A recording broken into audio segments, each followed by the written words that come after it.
سەرەتا بەناوی خی گەورە و میهرەبان درود و سەلام بۆ سەرگیانی پێغەمبەر عەلەیهی سەڵات وەسەلام.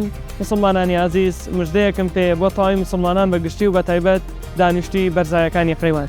ئازیزەکانم، مزگەوتی خاتوو عایشە محەممەد فەتاح کە مزگەوتی پرۆژەی بەرزایەکانی قەیوانە لە یەکەم ڕۆژی ڕەمەزانەوە چاوەڕێی نوێژپێنان و بۆ خواستڵحاوانە کە تەشریف بێنن بۆ مزگەوت و لەوێ ئەزمموی ڕەمەزان جێبەجێ بکەین.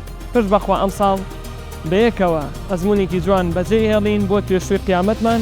پشت بەخوای ئینشاءڵڵا بێتەمایی ڕەزامەندی خی گەورە و سپاس و پێزانینمان هەیە بۆ ئەم ستافە بەڕێزەکە لێرە بەڕاستی زۆر خۆیان ماندوو کرد تاکو لەم بەروارەیە بتوانین ئەمش دەخۆشە بگەینین بە ئێوە. بەیەکەوە ئەڵێین اللهم بلغنا ڕەمەضان. چاوەڕێتانین وەسەلام عەلەیکم.